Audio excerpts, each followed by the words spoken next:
Good morning दोस्तों, कैसे हैं आप लोग। उम्मीद करता हूं आप लोग सब अच्छे होंगे।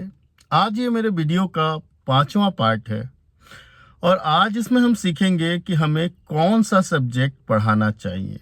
अ सब्जेक्ट मैटर, याद रखिएगा। कौन सा सब्जेक्ट पढ़ाते हैं ये डायरेक्टली आपके इनकम को प्रवाहित करता है।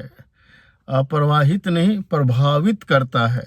ठीक है, तो जब आप सब्जेक्ट चूज करते हैं कौन सा सब्जेक्ट पढ़ाना चाहिए, तो ये बड़ा इंपॉर्टेंट है। मैं आखिरी में बताऊंगा, वीडियो के अंत में बताऊंगा कि कौन सा सब्जेक्ट बेस्ट है पढ़ाने में, जिसमें सबसे ज़्यादा फीस मिलती है, सबसे ज़्यादा डिमांड होता है। और या एक या दो सब्जेक्ट भी हो सकता है, कई टीचर दो सब्जेक्ट पढ़ाते हैं, तो कौन से दो सब्जेक्ट का कॉम्बिनेशन होना चाहिए। तो देखिए, सबसे पहले बात करते हैं हम क्लास 1 टू 8 तक। क्लास 1 टू 8 तक ना पेरेंट्स का डिमांड होता है कि भैया आप ऑल सब्जेक्ट पढ़ाएं। तो ये है जूनियर टीचर्स के लिए, या जो अपनी टीचिंग स्टार्ट किया है या अभी अभी उसने पढ़ाना चालू किया है, उन्हें इस बात का ध्यान रखना है कि अगर क्लास 1 टू 8 कोई पेरेंट्स आपको फ़ोन करता है या आप पेरेंट्स को फ़ोन करते हैं, तो वो लगभग ऑल सब्जेक्ट मांगते हैं। ऑल सब्जेक्ट में mainly science, maths, English and social science होता है। हिंदी और संस्कृत को थोड़ा साइड कर सकते हो। तो आपको पूरे सब्जेक्ट पढ़ाना चाहिए, तभी जाके आपका मैक्सिमम डील क्रैक होगा। तो जूनियर बच्चों को पढ़ाना बड़ा मुश्किल है। एक तो सारे सब्जेक्ट पढ़ाओ और उनको टाइम भी ज़्यादा दो, वीक में 4 डे 5 डे, और पैसे भी कम हैं। तो आपको समझ में आ गया होगा आपको क्या करना है। पर मैं हमेशा बोलता हूँ, अगर आपको बेस्ट टीचर बनना है, अपने स्किल को डेवलप करना है, तो जूनियर बच्चों को पढ़ाओ। इससे आपकी ट्रेनिंग पूरी होती है, आपका टीचिंग स्किल डेवलप होता है और आपके अंदर कॉन्फिडेंस आता है। तो ये चीज़ें बड़ा ही इम्पॉर्टेंट है। तो ये मत सोचो कि यार इसमें पैसे कम है। नहीं नहीं नहीं नहीं, अगर तुम्हें कुछ करना है, तुम्हें सीखना है, तो ये करना चाहिए। सेकंड बात करते हैं 9-10 के बच्चों का क्या डिमांड आता है। तो देखो, 9-10 के बच्चे ना इंडिविजुअल सब्जेक्ट के लिए टीचर नहीं ढूंढते हैं। इसमें जनरली दो सब्जेक्ट मेन है, मैथ्स और साइंस। तो यार मैथ्स और साइंस तो आपको आना चाहिए पढ़ाना, नहीं तो बहुत दिक्कत हो जाएगी। तो आपको दोनों पढ़ाना चाहिए। अगर आपको लगता है कि साइंस नहीं पढ़ा पा रहे हो, तो जाओ कुछ यूट्यूब वीडियो देखो, मैं बता दूंगा बेस्ट चैनल क्या है यूट्यूब का। कमेंट करना और कमेंट करके पूछना है कि सर मुझे यूट्यूब चैनल का नाम बताओ, जो आपको सीधा सीधा बड़े अच्छे से पढ़ा देगा और समझा देगा। बस आपको एक वीडियो देखना है, 1-2 बार प्रैक्टिस करनी है और स्टार्ट कर दीजिए। क्योंकि 9-10 में ना सीबीएसई में कोई सिलेबस ही नहीं है, बहुत छोटे से सिलेबस है। तो अगर आप नहीं भी इंटरेस्टेड हो, आप नहीं भी आता है, तो आप देख कर सीख सकते हो। तो जब भी 9-10 है, तो भैया ये दो सब्जेक्ट पढ़ाना ही पढ़ाना पड़ेगा आपको, नहीं तो इनकम कम हो जाएगा, क्लाइंट कम हो जाएंगे। मैं हमेशा फोकस आपके इनकम पे रखूंगा, क्योंकि हम सब जो मेहनत कर रहे हैं खुद की इनकम के लिए, खुद का एक गोल है, खुद का एक लाइफ में कुछ आप करना चाहते हो। मोस्ट इम्पॉर्टेंट जो अब मैं बताने जा रहा हूँ, वो है class 11th and 12th। Class 11th and 12th में जनरली ऑल सब्जेक्ट के लिए टीचर नहीं ढूंढते हैं पेरेंट्स। और अगर कोई पेरेंट्स सब्जेक्ट के लिए, तीनों सब्जेक्ट के लिए टीचर ढूंढते हैं, तो बहुत मुश्किल होता है। तो 11th-12th में दो स्ट्रीम मेन है। I am not talking about commerce because this is not my field, so I don't want to say anything about this, right. I am talking about my subject, my field, this is PCM and PCB, right.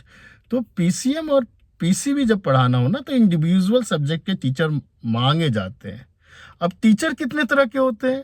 कुछ teacher होते हैं जो तीनों subject पढ़ाते हैं, जो बहुत कम होते हैं।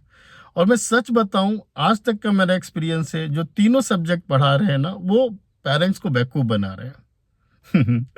और अगर तीनों सब्जेक्ट पढ़ा रहे हैं और बहुत अच्छा पढ़ाते हैं, तो मेरा सैल्यूट।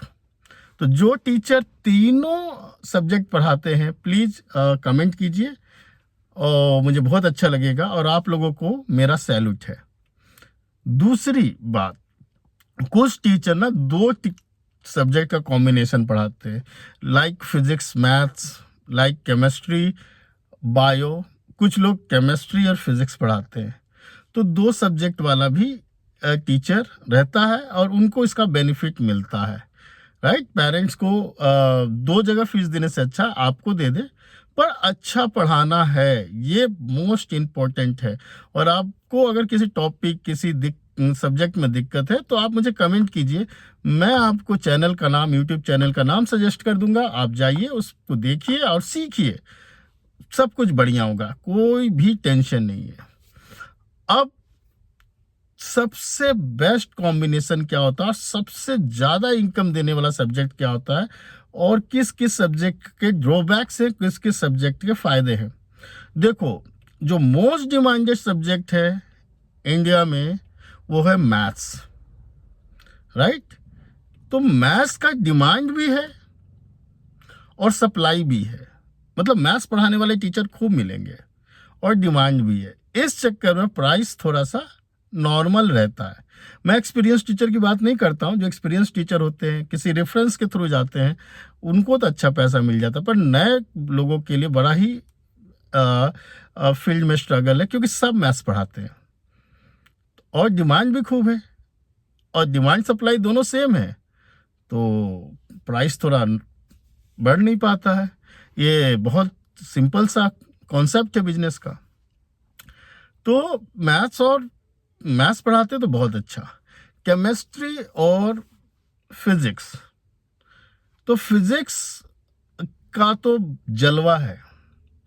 फिजिक्स सब्जेक्ट में ना आपको दोनों स्ट्रीम कवर होता है, पीसीबी के भी बच्चे मिलते हैं और पीसीएम के भी बच्चे मिलते हैं। तो भैया फिजिक्स को सैल्यूट है। फिजिक्स तो टीचर भी कम है, फिजिक्स की डिमांड ज़्यादा है, सप्लाई कम है। याद रखिएगा, डिमांड ज़्यादा है और सप्लाई कम है, क्योंकि physics is the most conceptual subject. मेरा मानना है कि math is a just language for physics. Maths एक सेव लैंग्वेज है। एक्चुअली हमको लगता है मैथ्स हम पढ़ते ही हैं फिजिक्स को एक्सप्लेन करने के लिए। तो अगर फिजिक्स पढ़ाते हो तो बहुत अच्छा पैसा मिलेगा, बहुत डिमांड रहता है। अब बात करते केमिस्ट्री वालों लोगों का।